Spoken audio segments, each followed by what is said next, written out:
Contents: 6.1 Introduction, 6.2 Foundation of Science, 6.3 Science, Modernity and Sociology, 6.4 Rethinking Science, 6.5 Crisis in Foundation, 6.6 Conclusion. Learning objective: it is expected that after reading the Unit 6 you will be able to answer the following questions. What are the diverse philosophical influences of sociology? What are the major currents of thinking in sociology, like the positivist tradition and interpretative thinking? How were Enlightenment and the project of modernity idealized in sociology? How was modernity shattered by the postmodernist critic? 6.1 Introduction.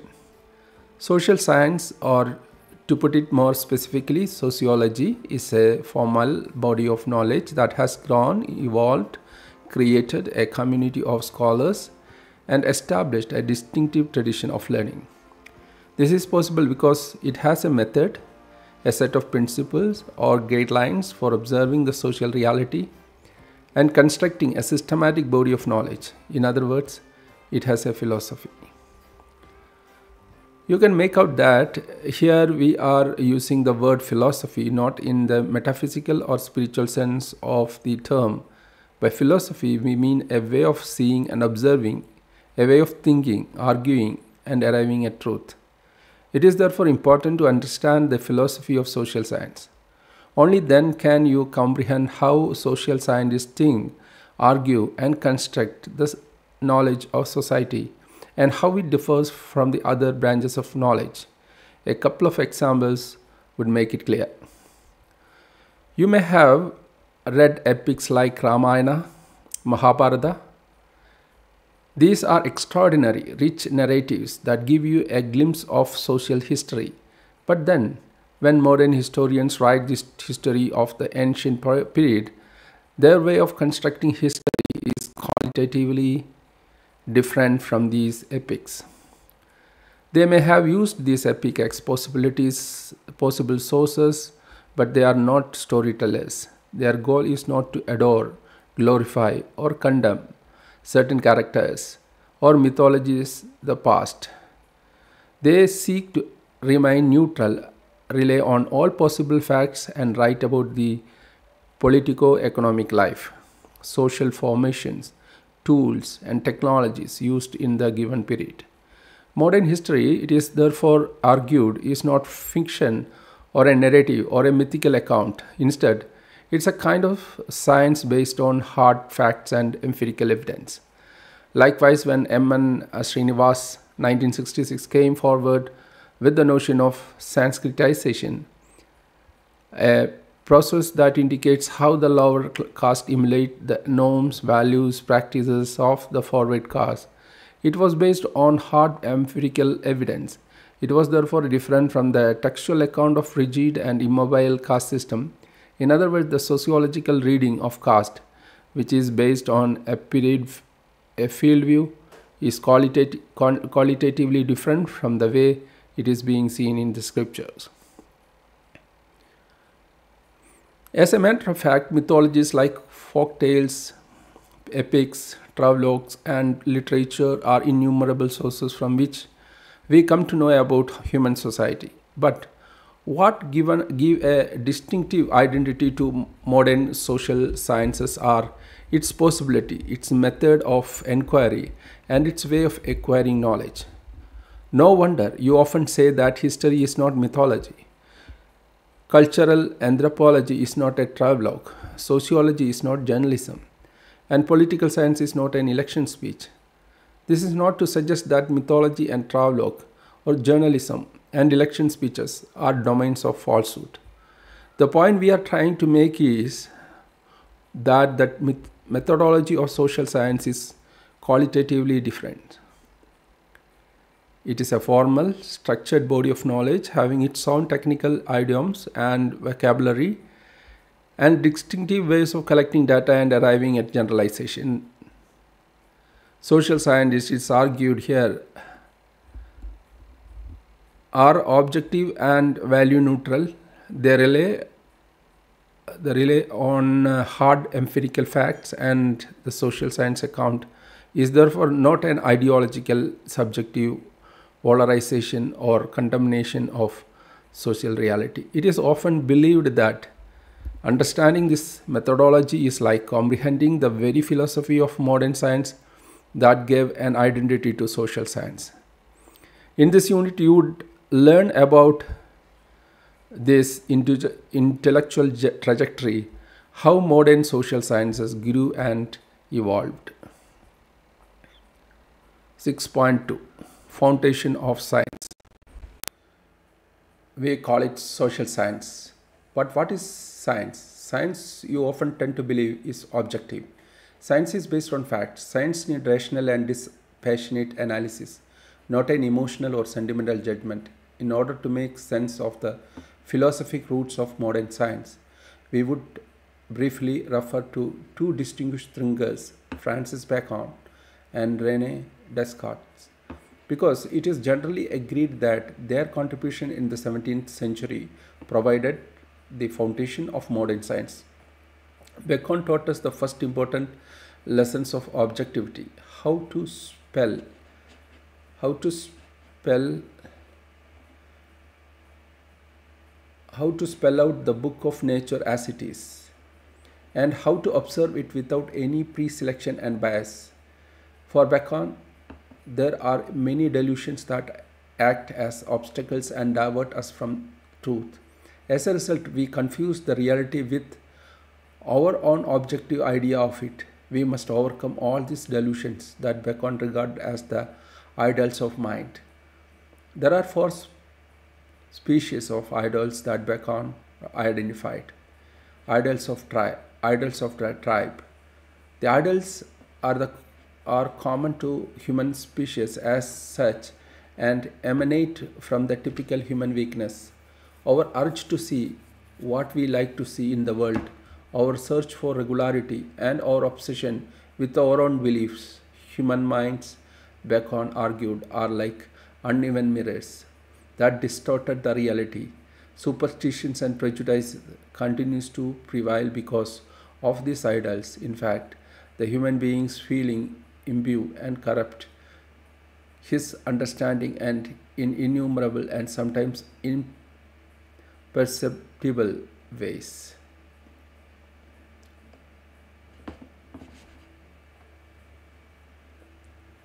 Idols of ten. These idols, unlikely the idols of tribe, are unique to specific individuals. Each individual has his or her own dispositions and idols.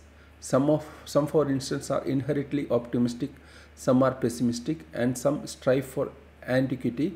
Some love change and innovation. All these individual peculiarities tends to affect one's way of seeing and hence distort the reality. Idols of the market. These idols are those that are emanate out of human interactions and cause severe linguistic confusions. Our language often proves to be inadequate to describe the reality as it is. No wonder Bacon said that the great and solemn disputes of learned men often terminates in controversies about words and names. Idols of theatre. These are those idols that have crept into men's mind from the various dogmas of peculiar systems of philosophy. For Bacon, these idols are essentially obstacles and must be overcome. Only then it is possible to see and observe the world without bias. In other words, nature exists out here and it is only pure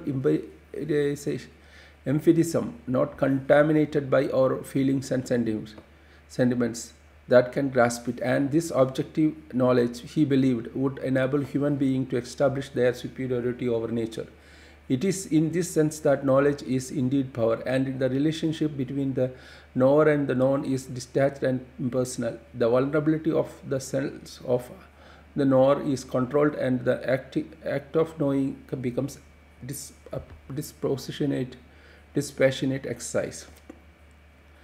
If Francis Bacon provided the foundation of empiricism, or what is known as the method of induction, Renee Descartes taught us the fundamental lessons of rationalism or deductive reasoning. Descartes privileged the mental and intellectual and argued that it was through clear ideas or pure rationality that human beings could arrive at a truth and become free from all uncertainties and errors. From this, then sense could not be reliable source of knowledge and the sense could deceive one. As a result, in an act of meditation, Descartes begins to doubt everything that he learned through the senses. I will assume, therefore, that not God, who is supremely good and the source of truth, but rather some malicious demon of the utmost power and cunning, who has employed all his energies in order to deceive me. I shall think that the sky, the air, the earth, colors, shapes, sounds, and all external things are merely the delusions of dreams which he has devised to ensnare my judgment. I shall consider myself as not having hands of or eyes or flesh or blood or senses, but as a falsely believing that I have all these things. Yet there was one thing Descartes felt certain about. Even if a demon deceived him, the fact that he was being deceived confirmed his existence as a thinking being. Descartes wrote, I have convinced myself that there is absolutely nothing in the world, no sky, no earth, no mind, no body. Does it follow that I too did not exist? Not if I convince myself of something, then I certainly existed, but there is a deceiver of supreme power and cunning who is deliberately and constantly dwelling me, deliberately and consistently deceiving me. In that case, I too undoubtedly exist even if he is deceiving me, and let him deceive as much as he can. He will never bring it about that I am nothing so long as I think and I am something. So after considering every thoroughly, I must finally conclude that this proposition I exist is certainly true whenever it is put forward by me or conceived in my mind. In other words, as Descartes argued, man is a thing that thinks. This led him to privilege the invisible mind that makes one thing and separate it from the non-thinking body. While one cannot separate oneself from one's mind, one can, however, twist without one's body, Descartes said. There is a great difference between the mind and the body in such a way as the body is by its very nature always divisible. For when I consider the mind of myself in so far I am merely a thinking thing, I am unable to distinguish any part within myself. I understand myself to be quite single and complete, although the whole mind seems to be united to the whole body. I consider that if a foot or arm or any other part of the body is out of, nothing has thereby been taken away from the mind. For Descartes, this mind-body dualism is absolutely important. The message he conveyed was clear. What provided solid foundations in a distinctively clear and rational thought emanating from the indivisible, integrated, coherent mind. And this rational thought is pure, abstract, disembodied, completely disassociated from the senses, from pain, pleasure, from feelings and emotions. Needless to add, these two fundamentals, namely objective empiricism and disembodied rationalism, gave a momentum to modern science. But then it was the Enlightenment in the 18th century. It was logical culmination of European Renaissance, Reformations, and individual revolution. For details, see box 6.1 and block 1 of SO13 of Vigno's PA program. That was really a turning point, a breakthrough that generated a new way of seeing, and celebrated the science of Beckham, Descartes, and Newton as the most cherished and legitimate body of knowledge. Box 6.1, the Enlightenment. The Enlightenment refers to an intellectual movement primarily in France and Britain that spans approximately 100 years from 1680 to 1789. Preceding and setting the stage for the Enlightenment were writers and scientists who investigated the natural world and systems of thought. Writers such as Galileo Galilei, Isaac Newton, Francis Bacon, and Renee Descartes. Enlightenment writers includes Hobbes, Locke, Diderot, Montesquieu, and Rousseau. The French writers were sometimes called the philosophers. The leading representatives were religious skeptics, political reformers, cultural critics, historians, and social theorists. In contrast to systems of thought where the sacred had dominated and where questioning was discouraged,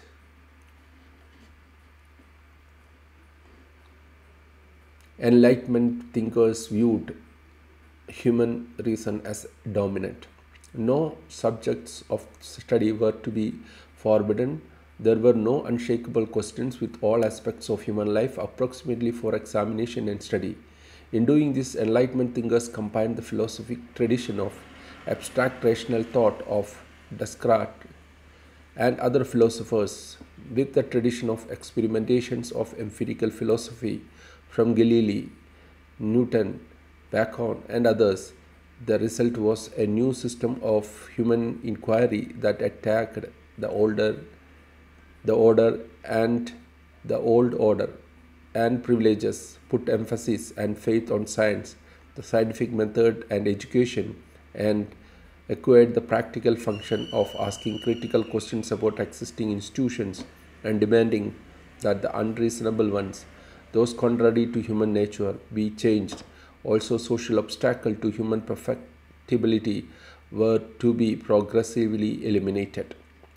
The writing of Enlightenment proudly affected the politics. The writing of the Enlightenment profoundly affected the politics and the development of sociology. The French Revolution 1789 and the American Revolutions in 1776 had many causes, but many Enlightenment ideas and way of thinking had great effect on these political and social changes. The slogan of liberty, equality, fraternity, and life, liberty, and pursuit of happiness state the political ideals of these revolutions and reflect the ideas of Enlightenment thought.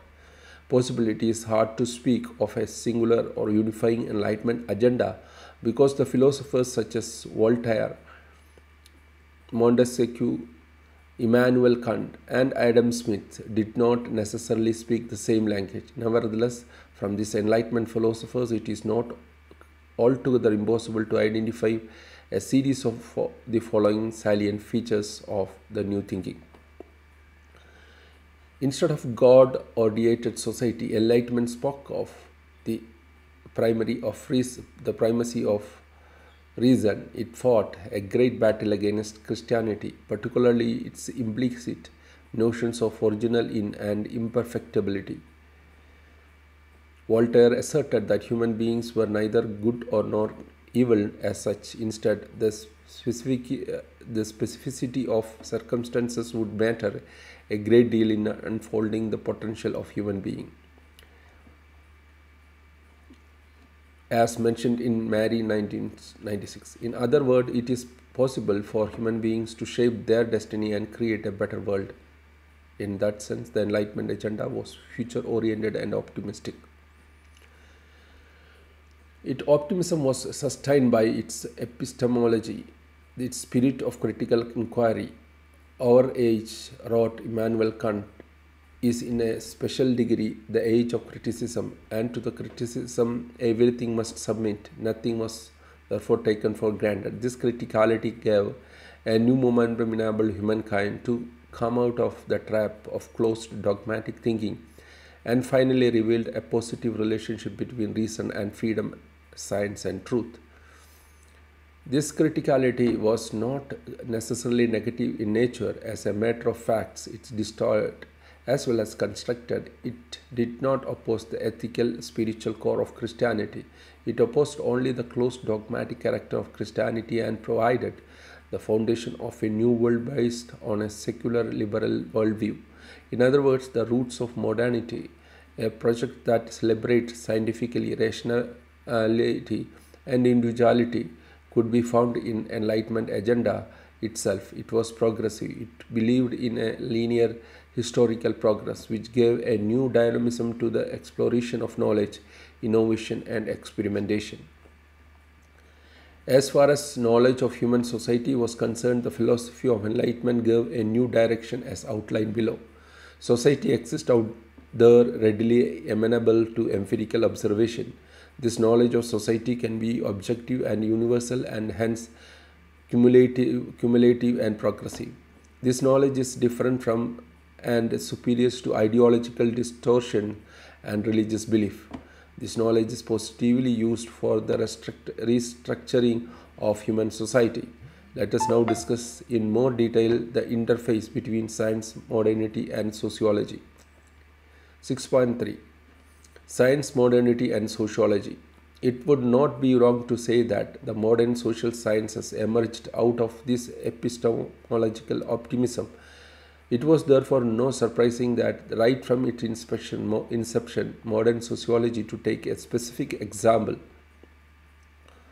was guided by these two philosophic foundations: objective universal science, progressive and historical inevitable modernity. Sociology saw itself as a scientific study of society, as an objective, value neutral and empirical science. It differentiated itself from religion, metaphysics and common sense. As you have been learning about positivism and even classical sociology, and the way both grew in the late 19th and 18th century, you would discover the immense impact of Enlightenment philosophers on sociology and its methodology. Likewise, sociology emerged in order to make sense of the new age. Sociology, it is often said, was a product of Enlightenment modernity. Not solely that. The leaders sociologists of the late 19th and 18th century, early 18th, 20th century, from Auguste Comte and to Karl Marx, were the children of modernity. In their own specific ways, they celebrated the new age and wrote sustainability about it. We would take some examples to make this point clear. Box 6.2 Examples of Émile Durkheim and Karl Marx. Émile Durkheim.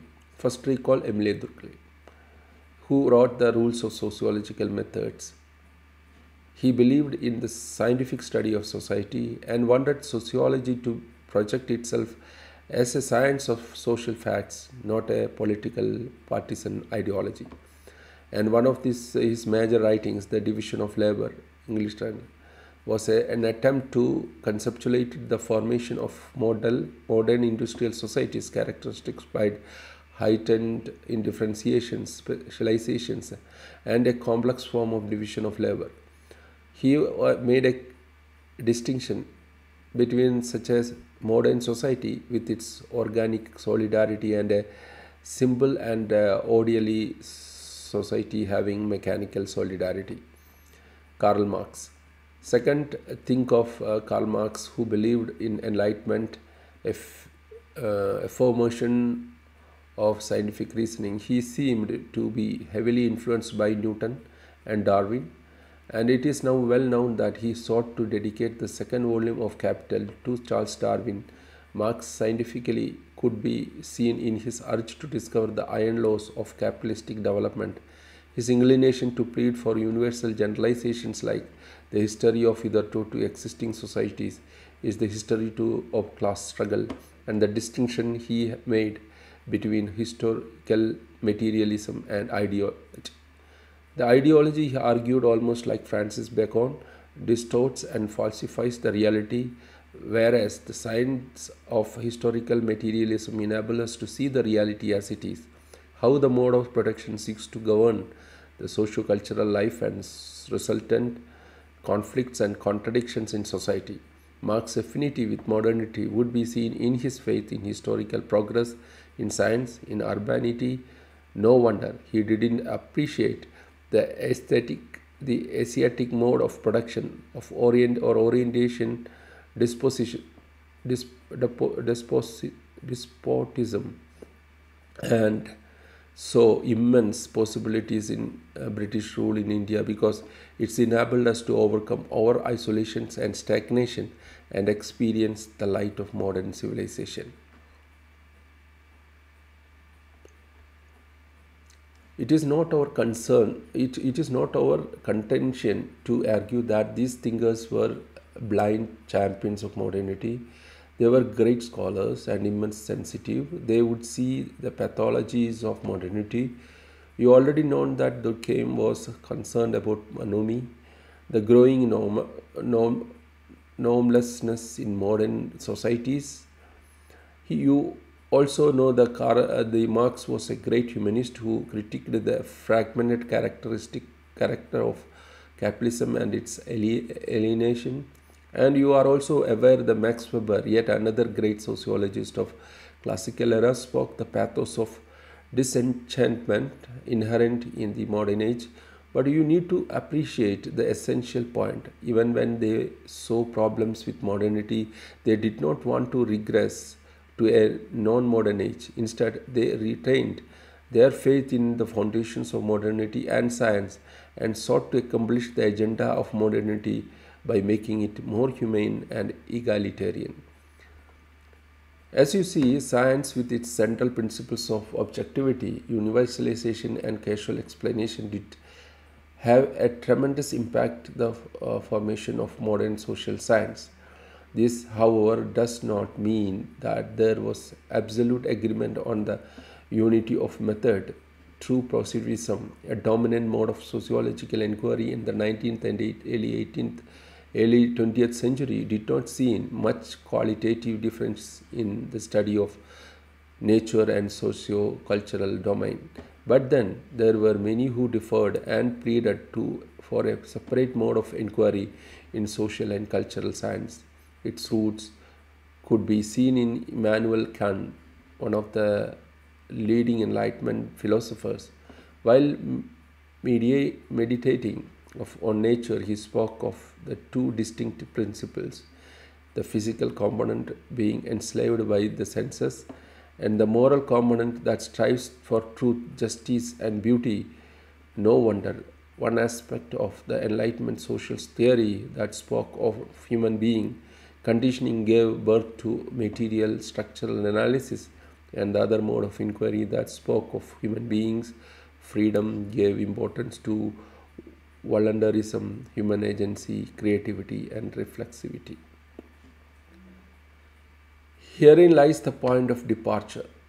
There are social scientists who would argue that unlike an object in the physiochemical or biological world, the human being is a creative, reflexive creature, and human society is therefore a domain of meanings, not just an external thing constraining us. In other words, human society is argued has to be seen as a product of creative accomplishment on the part of the social actors. The task of social science is to understand and interpret this meaning. Max Weber, as you will learn in Unit 7, emerged out of this philosophic tradition. For Weber, sociology is an interpretative study of the subjective meaning complex of social actions. He regarded it as worse than a method of understanding the conscious or subjective meaning social actors attach to the world. It was this sense that Weber saw beyond mere economism and interpreted early capitalism as a domain of meaning that the proponents of Protestantism or Calvinism attached to the world.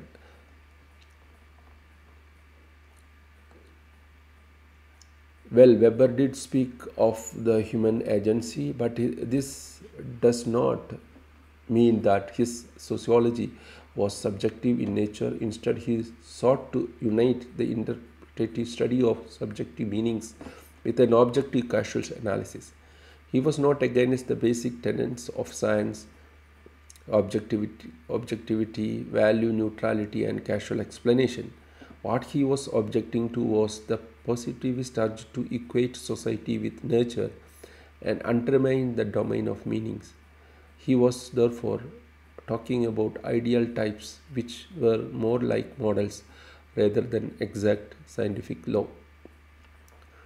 In the 20th century, the tradition of interpretive sociology was further developed through phenomenological and ethnomethodological traditions. The central thrust of this tradition is that the world is largely a world experienced by human beings, and the task of social science is to describe, understand, and make sense of this world, how people themselves define and construct it. Alfred Schutz, major proponent of the phenomenological tradition, spoke of the intersubjective world in which people interact, communicate, and understand one another through the process of typification, a process that enables people to fix and define another and have a shared role expectation. It is through this process of typification that a meaningful and stable social order is possible. For Schutz, the everyday world in which the people interact is the paramount reality. It is taken for granted, and that makes society possible. But then there are more realms like the realm of dreams or the realm of scientific theorizing, in which people experience the world.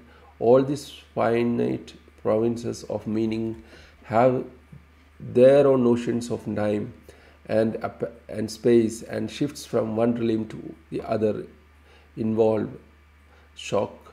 But then for Schutz, the paramount reality is most important, and all of us all of us have to came back to it and experience the world as direct real actors. Sociology for Schutz must describe and understand how people experience the world. This means that the sociology must take people's descriptions and definitions seriously. It is in this sense that sociological constructs are second order constructs. Likewise, Harold Garfinkel spoke on methodology or people's methodology. The task is to describe how people themselves define their world, not to explain it in terms of some context-free, abstract, universal generalization. In other words, in these traditions, you are witnessing a shift from abstract explanations to meaningful understanding, from universality to specificity, from theory to description, from social causes to people's lived experience. Let us complete the reflection and action 6.1 to fully grasp the notion of construction of meaning. Reflection and action 6.1.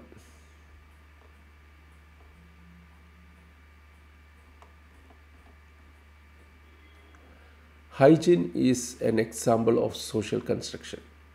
What might be considered hygienic, pure, and proper in one culture might be considered improper or unhygienic in another culture. What might be considered a tradition might be a crime according to some. For instance, female circumcision in parts of Africa is a custom for some cultures, but many pose it as an act of violence. In India, when Sati, the burning of the widow, was performed in Rajasthan in 1886, it was upheld by the section of the community as a valorization of humanhood and tradition, while was considered a criminal act by the Indian state. While There are typical and peculiar social constructions very relative to one's culture, so much so that understanding them might involve interpreting them in one's own cultural logic. There are also such aspects of society which are universally found among cultures and across cultures.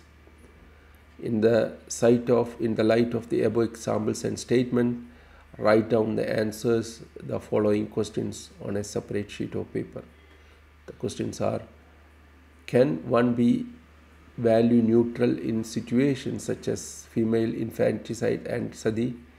If meanings are relative to the cultures that construct them, then is it possible to compare two differently oriented cultures? Can you think of more examples of such relative constructs of meaning? The two traditions of social science, positivist and interpretative, have a point of convergence because both these traditions emerged out of the Enlightenment modernity.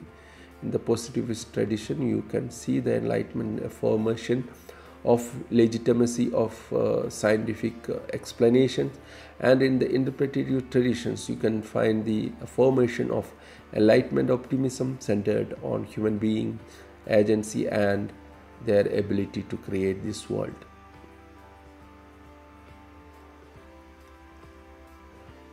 But then, as you would learn, these very foundations are in a crisis, since all these modern principles, scientific objectivity, historical progress, coherent or rational self, and the agency or freedom of the actor are doubted, particularly with the advent of post-modernity, and it was caused a severe philosophic crisis, and sociology has to cope with it.